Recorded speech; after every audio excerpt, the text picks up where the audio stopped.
Hi, and welcome to Let Them Talk. I'm Paul DiRienzo, and my guest is Arlene Williams. Hi, everybody. And Arlene's a regular on our show, and we're happy to have her here again. Welcome back. Arlene, we've had you talking about the Green Ribbon Campaign, of course, in the past. And the Green Ribbon Campaign is a medical marijuana campaign. And you know, most guests, I don't talk about their medical history, but with your case, it's very important because you are a survivor, a cancer survivor, and who claims that marijuana has helped you get through the battle, you know, the war that really that disease is. They really prescribe opiates too freely because I think there are times I could have used it, but maybe not as much, you know, in combination with the marijuana, because actually I thought Dilaudid and morphine, it stunts your appetite.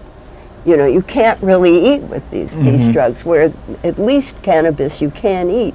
So it would stimulate my appetite. And it would help me rest and sleep because you're anxious. You know, people would say to me, oh, you gotta remain positive. I was positive. I knew I would positively die. You know, I mean, I wasn't always like that. But you have moments like that because you just can't believe you're going to survive this. And I really believe that the cannabis helped, and it was my doctor who suggested it, because at the time there was a government program, and he said that the stuff really wasn't that great, and by the time he did the paperwork, maybe I wouldn't The marijuana wasn't that great. Well, that's what you're talking about. The marijuana wasn't that great. My doctor said that. You see, since we're talking about cancer, Arlene Williams, who's joining us on Let Them Talk, of course, we're talking about an illness not everybody might know.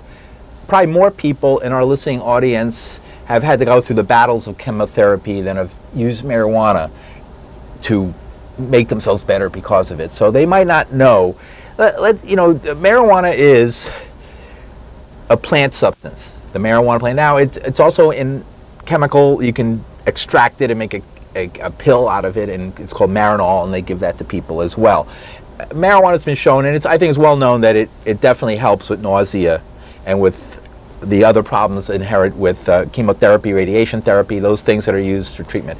Now, the government actually has a program to supply marijuana to people going back a number of years, but the government has never really wanted ever to support that with any sort of strength. 4 people left. Right. So they passed that was in the late 70s. It was 1980 when I got sick. It'll be 32 years in September. So you're a 32-year survivor. It spread 3 times. We just had your 75th birthday. Yes, I'm 75. My claim to fame, I'm 5 months older than federal prohibition. Wow, that we have a victor here, someone who's faced the big C 3 times and lived to talk about it and stared it down, and who claims that marijuana was a key element in that. It definitely helped. Yes. You know, I don't tell people when I do speak to people or make a speech that it's a cure-all, and I don't even guarantee it will work for you. Like any legally prescribed drug, maybe it'll work for you, maybe it won't. It helped me, and I've met many people who are seriously ill. I'm not talking about people who's, oh, I got a pimple on my whatever, or some insignificant thing. Maybe it does help them, but I'm talking about seriously ill people. I volunteered for a week, or for an hour a week in an AIDS hospice. It wound up being 12 years of my life, where I was working 8-10 hours a day with AIDS patients. And of course there's no cure, but when this person I had that helped me, we would give it to them. They could smoke it. When they couldn't smoke it, we cooked with it. When they couldn't eat it, we made a strong tea. I had a very close Cuban friend. I'm a godmother to her child. She told me how to make the tea.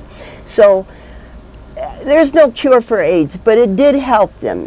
You know, all these guys died, but I can only remember that we helped relieve their pain. Well, quality of life is something you have to take into account as well. Yeah. And many people who use marijuana with severe illnesses, which can include multiple sclerosis, MS. Exactly. And numerous, a whole list of, you know, and many famous people have used it and have sworn by it. Now, you know, and marijuana, you have to understand, marijuana didn't just come on the scene yesterday. I mean, people have been using marijuana throughout all recorded history.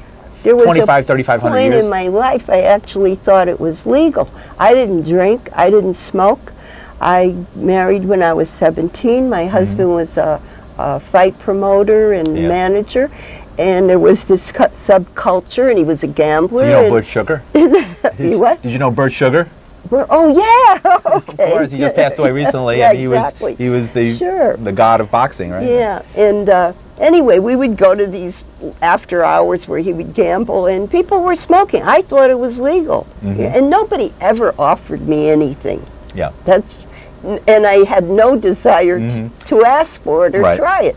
You know, not everybody is made like that. I just didn't care about things I'm going to because we want to talk about the event that's coming up on Saturday. Oh yeah, I'm so excited. But I also want to talk about Barbara Jackson a little bit, who was on the show and was a good friend of yours. Is another example of someone who benefited greatly from this. But 8 years she survived colon cancer. Very serious, and you know, a real battle. That was a battle that she was given bad odds, and she actually took that and turned it into 8 years of life.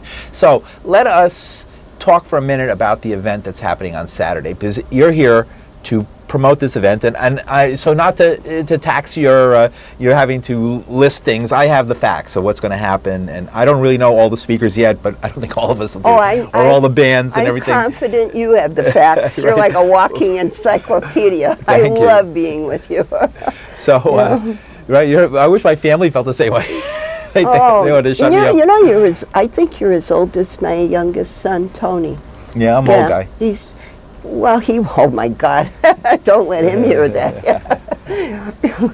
They used to get my kids, especially him. We got a thing going on the side. Don't tell Joni. Oh, don't tell. I almost called her today. Oh, you should. Joni has been taking care of her dad, speaking of illness, and that's why she hasn't been here. And when she comes back, we miss her and hope for the best for her dad, and who is an amazing guy, a doctor, researcher who discovered many things about the brain that were used to treat people with Alzheimer's, and who's in his mid-80s, and we hope he's getting better and stabilizing, and hope he'll be back for another.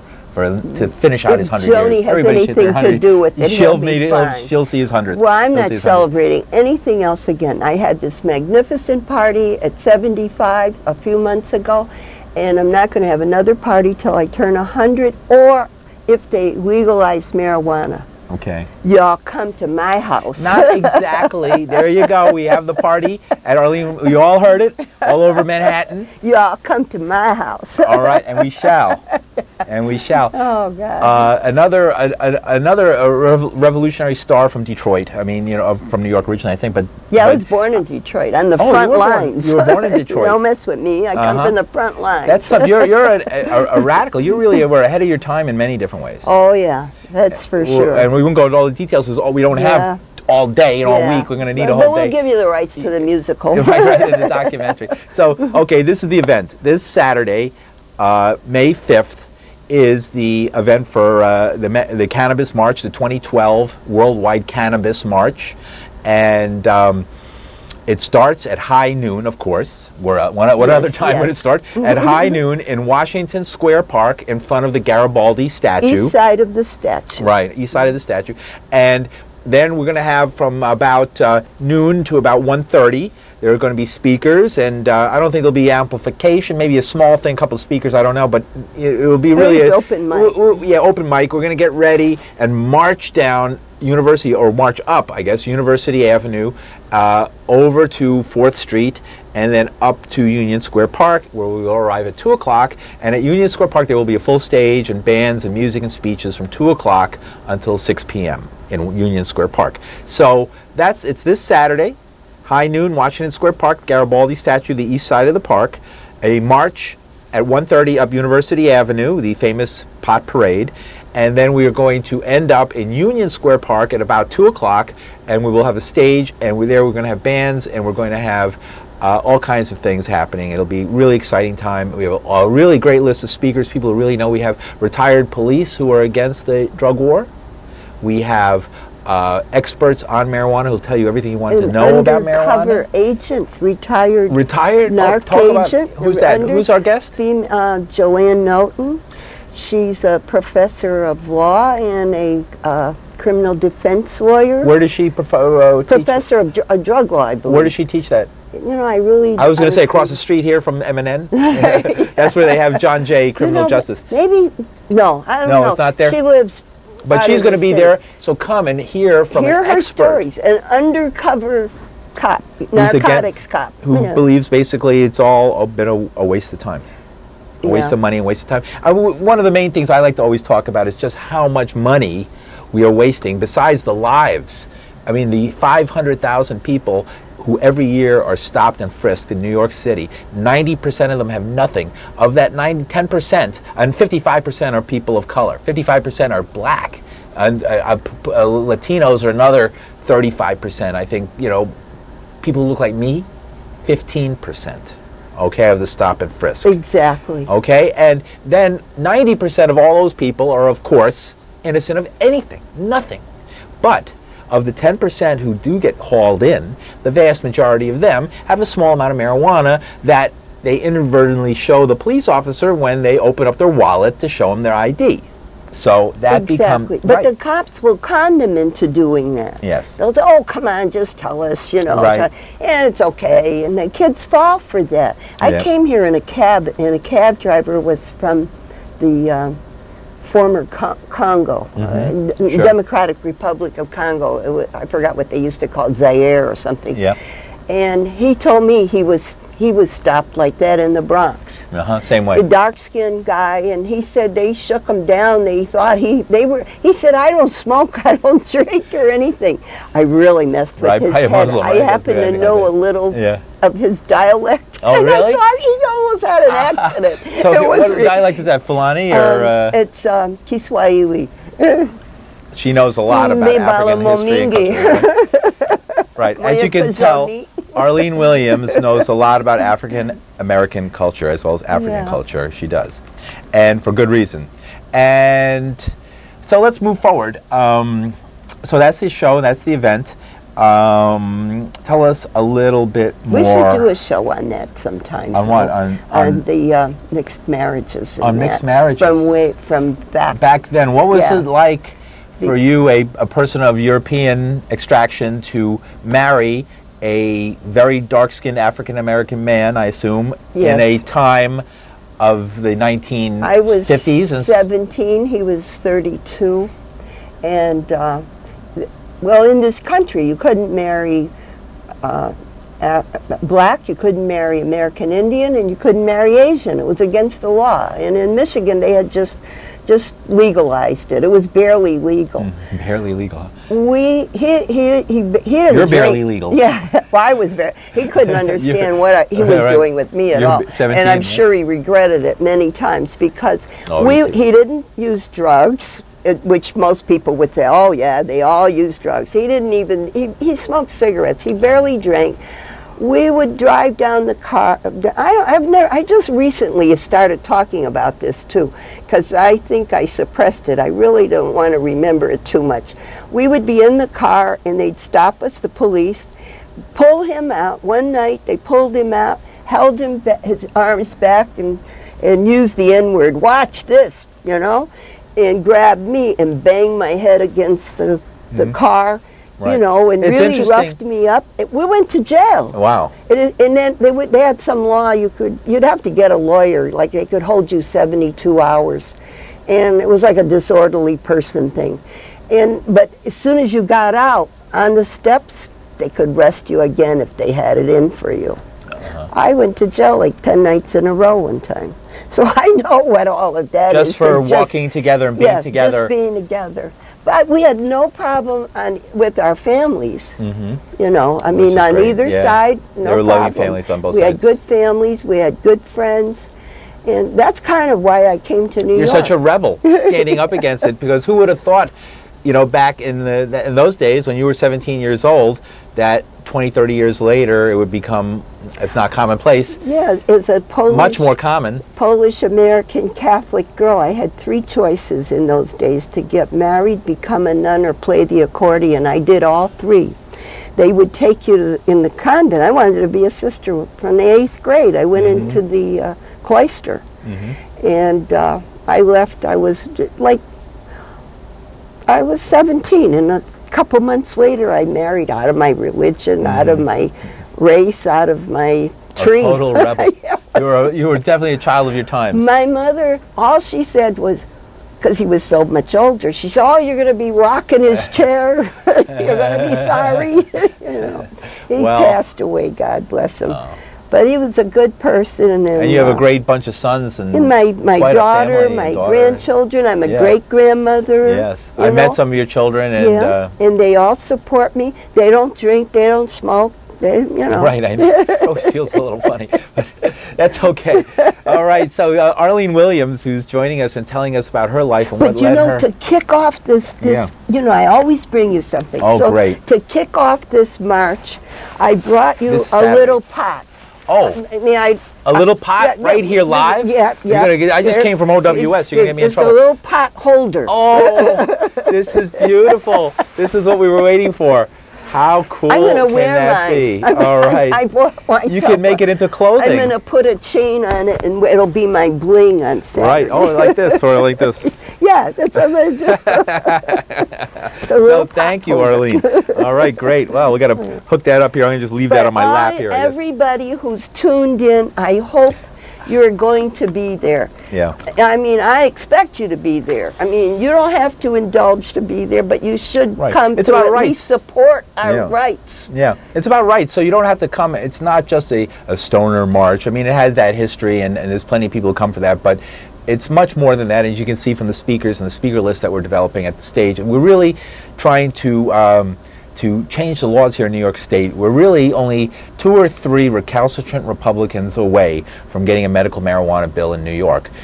I think, although other friends of mine in this movement think that it's not as possible as I think, the President of the United States, Barack Obama, has the power to use his executive power to declare marijuana a Schedule II drug. And he should do that, and I know he's not been doing that. In fact, there's been a crackdown, which he explained by saying we had to arrest somebody in because it's still against the law. But it's not against the law in 16 states and the District of Columbia. By the way, stop and frisk over the whole period of this whole stop and frisk campaign, going back to the Giuliani days, 10 million people. It's ridiculous. Have been stopped and frisked, which obviously many people have been stopped multiple times. Some of these cops are so cute. I try to get stopped and frisked, but I think I'm too old, or I don't know. They just pass me up, you know. I stand around going, nobody does anything. Right. So anyway, we are live. Our number is 212-757-1538. Arlene Williams is our guest. I'm Paul Durienzo. Again, 212-757-1538. You can please remember there's an 8-second delay, so if you do call, turn your TV down, or else it'll be very confusing trying to communicate. Again, the event coming up this Saturday, the 2012 Cannabis March is over 40 years. It's been going on now in New York City, and as traditional, it is meeting in Washington Square Park at high noon, near the Garibaldi statue on the east side of the park on Saturday, May 5th. Then, after about an hour and a half, about 1:30, we're going to begin the march up University, over on 12th to Lafayette, and then finish Lafayette over at Union Square, where we will have from 2 o'clock until 6 o'clock bands and speakers, and just a great time to come. Now, this is not a smoke-in, so nobody's going to be thrown out. Please don't do that. Right. It's counterproductive. It's not legal. We're trying to make it legal. However, nobody says that you can't smoke a joint before you get here, or after you leave, or down the street, or anything like that. Just tell me where you'll be. Some folks are going to just do it anyway. I know a number of people have said to me they don't care; they're smoking it right in the crowd. So, well, if you don't mind getting arrested. Well, if you just be careful and keep your eyes open. Remember, it is still illegal. Marijuana is illegal in plain sight in New York. Now, the fact of the matter is, when it's not in plain sight, that's another story. So what happens? They use things like stop and frisk to con you into opening up your wallet and showing them your nickel bag or dime bag or whatever it is, and you're in a lot of trouble. So you spend the night in jail, might cost you $100 or more. And if you have other problems, this could add to those problems. So it's terrible that the officials do this, and I think it's time for them to stop. And I don't put, the police do it, but it's really, the police do whatever the mayor tells them to do. And the mayor is defending this. The stop and frisk, they just began a trial right now in Manhattan Federal Court. 20 people who were arrested protesting stop and frisk are on trial. Today was day 2 of the trial. So it's a major trial, and the city is fighting tooth and nail against, any sort of decision that would lead to them having to get rid of stop and frisk. And the Daily News, I felt, had a very disingenuous headline the other day. They were saying that the public supported, overwhelmingly supported the mayor's plans to bug and follow around mosques where people are not doing anything illegal. No, I think that's outrageous. And saying that the public supported his position on stop and frisk. But then, underneath, when I read underneath the headline, in fact, it was 48 to 51 or something on the stop and frisk. That's not a majority. That's barely a majority because in the polls, the numbers are fuzzy when you get to be that close. So it's obviously 50-50, and the public, therefore, is turning against this. And we should keep the pressure on for the government to stop this stop and frisk policy, to order the police to stop doing it.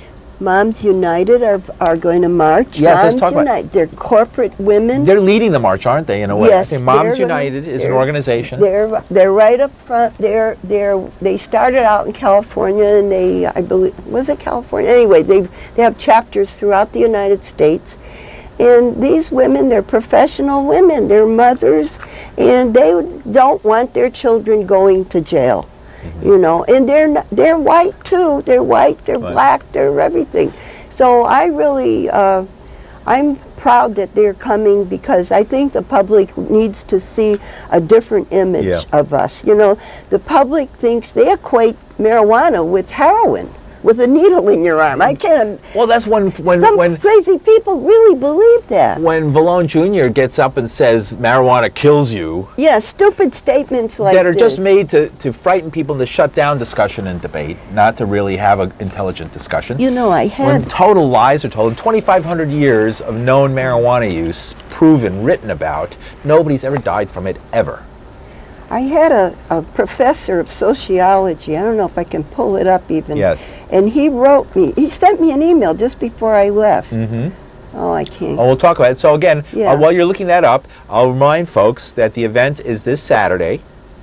It's in Washington Square Park. You just go take the A train or the F train down to West 4th and walk over a few blocks. And it's near the Garibaldi statue on the east side of the park.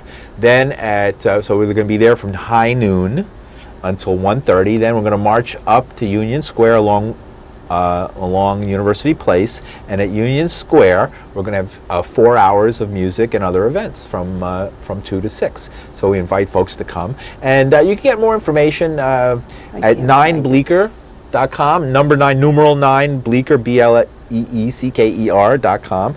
And they have information there. And on Facebook, it's Cannabis March, Worldwide Cannabis March. Worldwide Cannabis March 2012. Worldwide Cannabis March 2012. Bring your friends, bring your enemies, bring Facebook. Everybody. We need you. We need all these. The more people there are, the more impressive it'll be. Yes. We'll impress society in general. We need to show society. We are society, We are the people. Absolutely, we have a right to be there. Yeah, it's ridiculous. Well, that's one of the biggest things in the Occupy movement is for folks to overcome this idea that they're not supposed to protest, they're not allowed to protest, when it's in the Constitution. The First Amendment of the Constitution says you have a right to protest, and you do. And even though the authorities sometimes like to roar and howl in your face and try to scare you away, when you start stepping off on your legally sanctioned march, they somehow pass before you, angry but respectful, because they know you have a right to march. I have a number of activists coming in from other states to support us. Oh, great. From Ohio, Hemp Rock Radio. Hemp Rock Radio in Ohio. Lynn Wilson, Mima Gobb from Cleveland, Casey Cush from Cannabis TV. Cush, what a name, Casey Cush. All right. They're coming from D.C., right. and even from upstate. Bruce Dunn, who's an activist in upstate, and he's a veteran from the Vietnam War. And he suffers spinal injury. Oh, right. He's a patient. We had him on this show by phone. Did we have Bruce? No, you're thinking, he went to court yesterday. Oh, yes, and that was another case. Okay. I invited him to come, but he just had heart surgery. Okay, we're just discussing a guest we had on by telephone, so I haven't seen this person. That was arrested. He was a Marine he served our country in the Navy. He was and he was injured while he was in service, 100% disabled, and he was arrested. And they tried to give him, and they're still trying to give him many years in jail for one pot plant, and they're just angry because they said you only had one pot plant because you must have been informed that we were coming and got rid of the other one. No, I think it was two. But we're going to give you the max I'll for know those. tomorrow what happened to the case, or will it continue? It's been 2 years. They've been torturing this man, this ill man. He had cancer patient, veteran. He just suffered heart surgery. Right. You know. Right. And pot would of course help him, and he was saying that in Missouri they just, the authorities there just have don't care, right? It's unfortunate. Well, New Jersey changed the law. Connecticut just changed the law.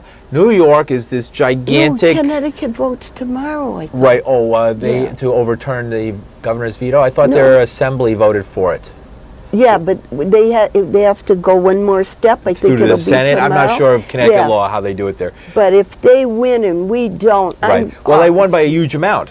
We're totally surrounded. We're supposed to be so progressive. Yeah. Everybody wants to come to New York. New Hampshire and Vermont are reducing their sentences. Exactly. New Hampshire is considering right now.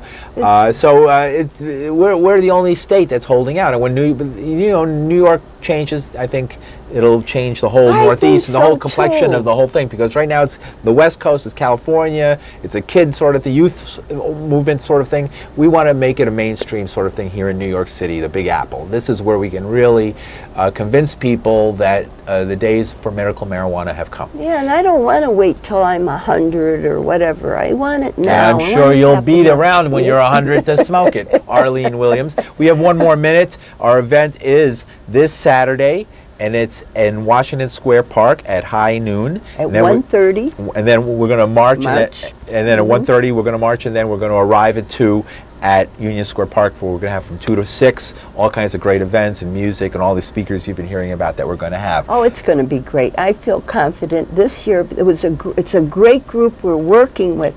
These guys, there's one other woman in my I'm like a token granny or something like that. The Ganja Granny. Arlene Williams, the Ganja Granny. And she has a website, by the way. Yeah, what's your website? greenribbonworld.com. The information's on there also. If you want to donate, you can donate through my website, but you have to put March 2012. All right. So Thank you very much, Arlene. And we'll see you Saturday.